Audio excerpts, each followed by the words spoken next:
What's going on, everybody? My name is Blake Ruffino and welcome to the show. This is Are You Serious? In my last show, we talked about Let's Talk Matt Canada. That was the title. And the general reception was let's blame Ed Orgeron for the falling out between Matt Canada and Ed Orgeron and LSU, and the departure of Canada from LSU. But today I'm going to give you two reasons why we cannot blame Ed Orgeron for Canada leaving LSU, and why he's, in my last video, as I mentioned, being a cancer to the program. But before we get into that, I'm going to give you my thoughts. You can follow me on Facebook at Are You Serious Sports. That's at Are You Serious Sports. You can follow me on Twitter at AY55PORTS. That's AY55PORTS. Or you can get to the entire show from my YouTube channel, and I will share that link with you as well. As I just mentioned, the last show was Let's Talk Matt Canada, so let's talk Ed Orgeron. I told you I was going to give you two reasons on why we couldn't blame Ed Orgeron for the falling out with Matt Canada. And reason number one, and it's going to be probably one of the bigger talking points.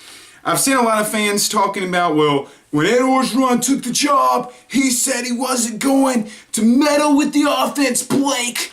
He said he wasn't going to do it. He said he wasn't going to be Les Miles. Is he Les Miles? The last time I checked, Les Miles didn't have a quarterback in the last two seasons to throw over 2,000 yards and 14 touchdowns. Danny Etling in 2016 threw for 11 touchdowns, and this season threw for 14 touchdowns. What LSU quarterback did that under Miles other than Zach Meckenberger and Matt Flynn in a 10-year span? No one. Now, the big thing that I would want to take away from this is that Orgeron and Canada, as we mentioned before, had a falling out after the Troy game and during the Troy game.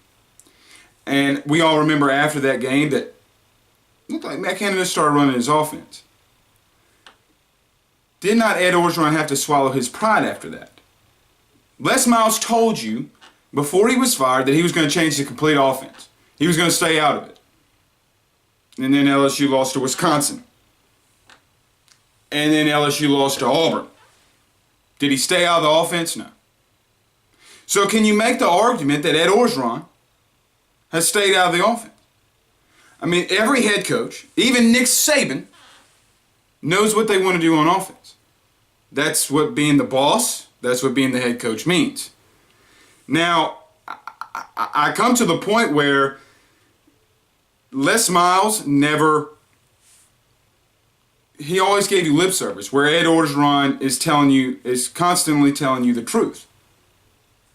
He told you that he wouldn't mind Steve Ensminger being the offensive coordinator. And that's maybe where the program may be heading. But now all of a sudden, some things are coming out where that might not be the case. And Ed Orgeron might be keeping his promise like Les Miles didn't do and looking elsewhere. And some later reports will be coming out after the bowl game.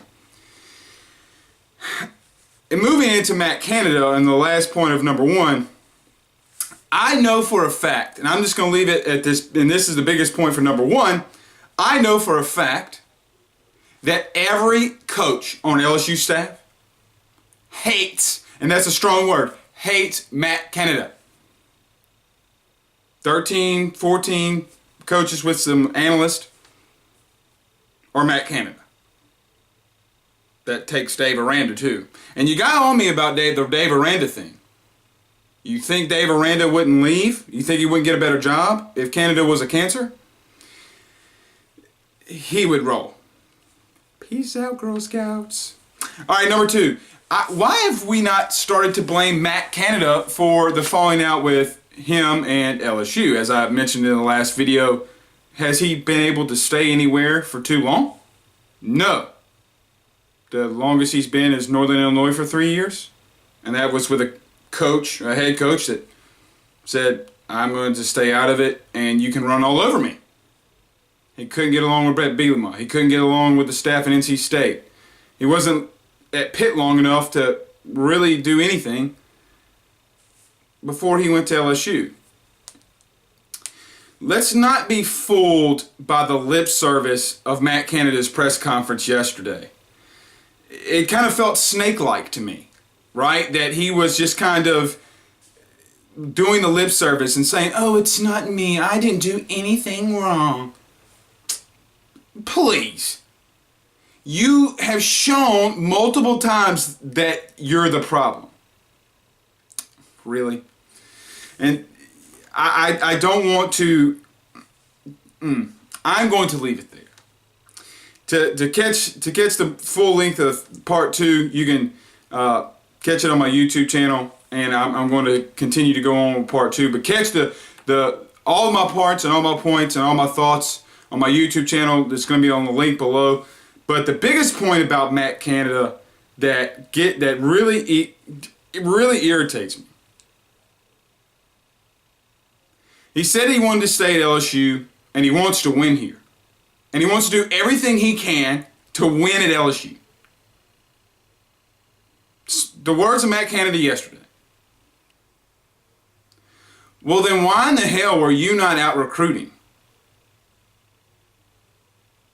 Why was not Matt Canada out recruiting and going to get big-time players to LSU if he wants to stay here? He didn't get anybody to come to LSU. Everyone knows that the biggest thing for Ed Orgeron is recruiting. If you want to be here, why couldn't you go do it? You are nowhere to be found. Is that maybe not why Ed Orgeron said he's got to go?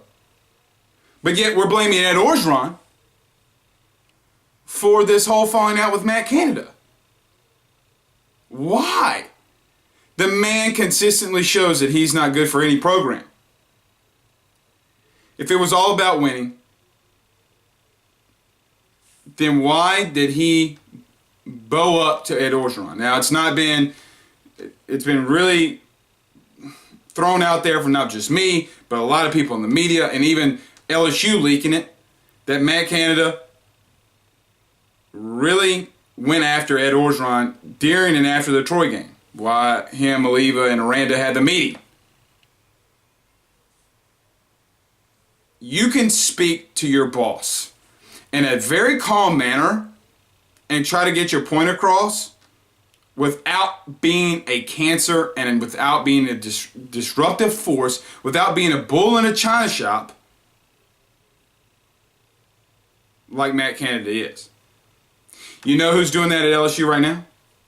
Ed Orgeron said it in his press conference. Steve Ensminger. And that's why he loves him. Because Steve Ensminger speaks his mind.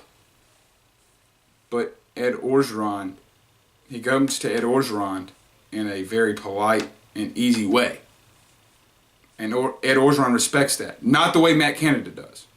And, oh, by the way, Ed Orgeron loves Steve Ensminger because he goes and gets the number 1 player in the state and the number 1 wide receiver in the nation. My thoughts on all this. Ed Orgeron's going to do whatever he's got to do to win. That's all that really matters, because we're talking about a brand new head coach that possibly is going to have 10 wins. That doesn't happen often. Look at Tom Herman. Now at Texas. They've had top 10 recruiting classes and they're 7-6. 7-6. And the Big 12 is not any easier than the SEC. The SEC is a lot harder. They're 0-3 in bowl games though, Blake. They're 0-3 in bowl games. Come on now. Look at the teams that the SEC was going against. Kentucky against the number 24 ranked Northwestern. Come on, bro.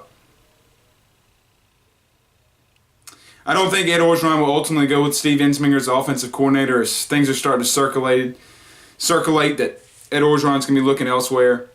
I think Ed Orgeron will keep his promise. That he's not a car salesman, he's not a politician, that he's going to bring someone in that can make this offense, that they can light it up and open it up. And I don't know if Steve Ensminger wants the job, but I don't think that he's going to be an old hand. And like I reported a couple days ago, I think that I've heard from no more than 10 people that Steve Ensminger was the guy calling the plays against Texas A&M with Matt Canada's playbook. My thoughts is that Ed Orgeron may be the best for LSU at this given point. Not everyone can be Nick Saban. Not everyone can be Urban Meyer. But give Ed Orgeron a chance. And that's where we're going to leave today's video. You guys have a great time. This is going to be our last video for our great holiday, and this is going to be our last video for the year, and we'll see you guys for the new year in 2018. Y'all have a great day, and we'll see you later. Bye, guys.